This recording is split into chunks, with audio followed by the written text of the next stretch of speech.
Peak Wealth Management proudly presents the Trust the Plan podcast with Nick Hopwood and Jim Pilat, where we believe by providing education and guidance, we can help you retire with peak confidence.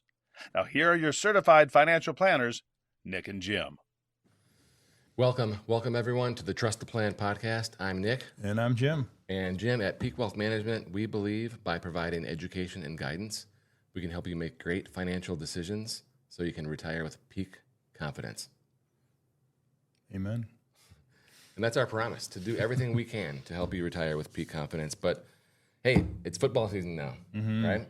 Yeah. So we're recording this in August, but it's right around the corner. By the time this is out there, Michigan should be like 1-0, I think. Of course. They haven't lost a game in a couple years. Yeah, a couple years now. They have the second longest regular season win streak.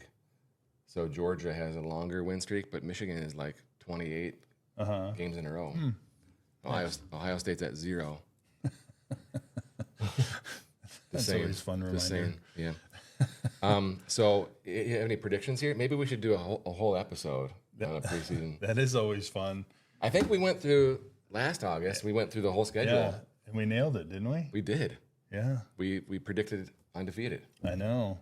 It would be interesting to do it this year because the schedule is going to be tough. Michigan's got a couple tough games on there that could go either way. I will say, they have Texas, USC, Oregon, Ohio State, at Washington. Washington's not ranked, which is kind of funny. It's surprising, yeah. But you know who the Washington head coach is? Jed Fish.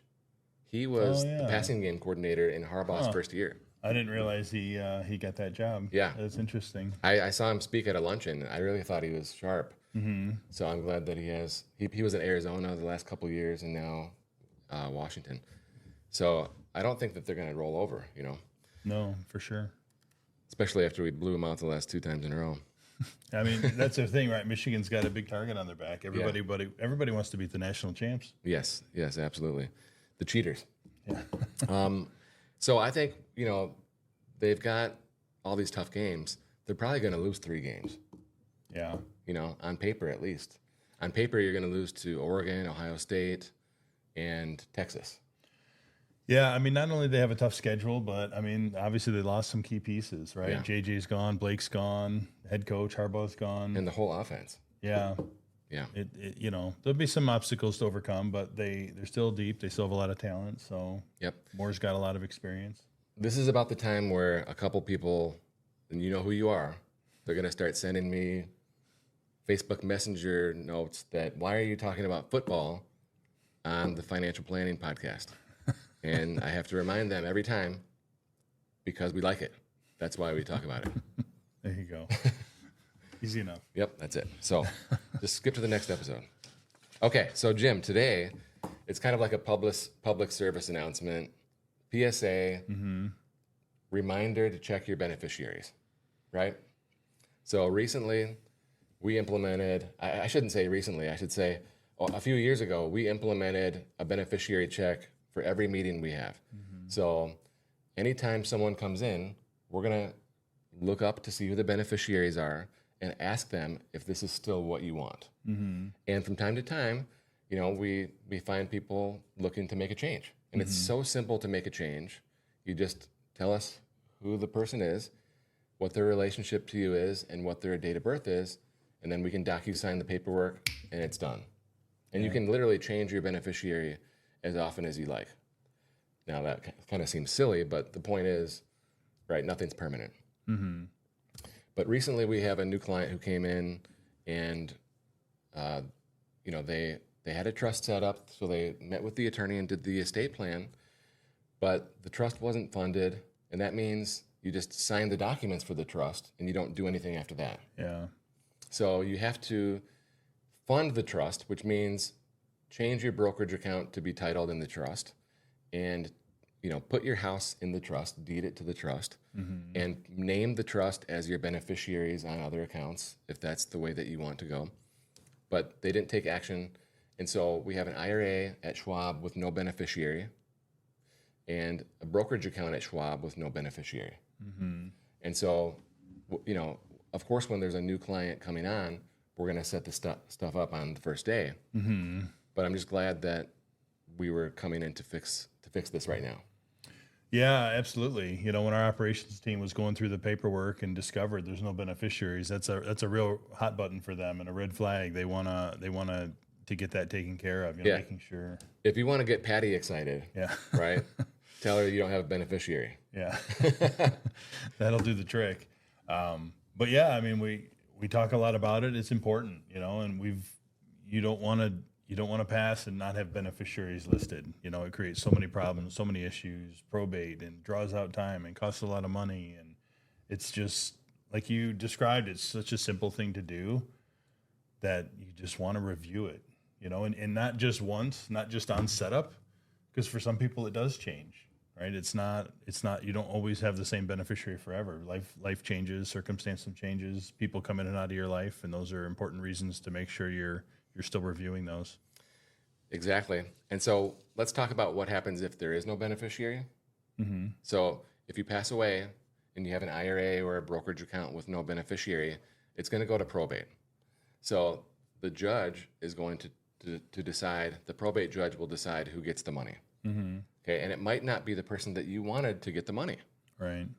Furthermore, it's going to take like a year and a lot of court costs. And you probably want to have a lawyer to help you go through the probate situation.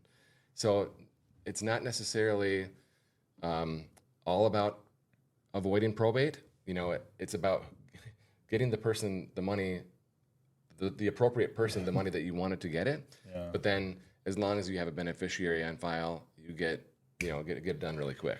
Right, because ultimately a lot of times through the probate process, the money will probably get to who you would have wanted it to get to, but to do that in such a not efficient process, costing a lot of extra money, it's just senseless. There's no reason to do it that way. Absolutely. So here's a very interesting story that we found in the Wall Street Journal. This man had $1 million in his IRA or in his 401k at his workplace account. And in 1989, when he was dating this lady, he named her as the beneficiary. Mm-hmm. Well, then they broke up. They broke up in 1989, and the money just stayed there with no maintenance, no updates, and he died in 2014. And so guess who gets the money? 25 years later, the lady who's named as beneficiary now has this $1 million account. But, the brothers of the gentleman who passed away, they found out about this and they filed suit. So now this is a Wall Street Journal article kind of warning the same thing with an extreme case. Right. A very extreme case. If the woman who's the named beneficiary is still alive, right, she should get the money. Mm-hmm. Now, I get the argument from the brothers. Mm-hmm. I mean, I really do. So it'll be interesting to see what happens in the courts here. But the bottom line is, if she was on the paperwork, that supersedes any will or anything else. Mm-hmm. The paperwork is definitive. Yeah, and I think you just brought up something that's really important because we hear it a lot is people say, oh, it's okay, I have a will.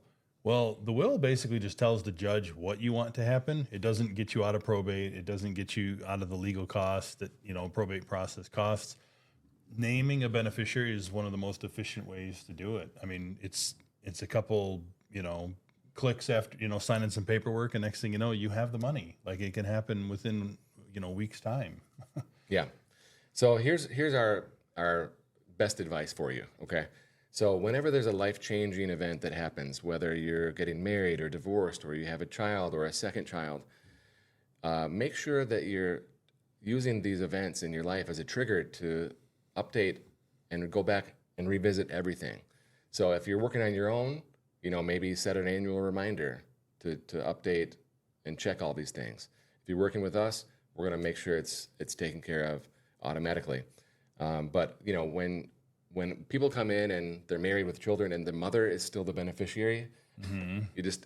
It's just like this guy here, same exact story, right? And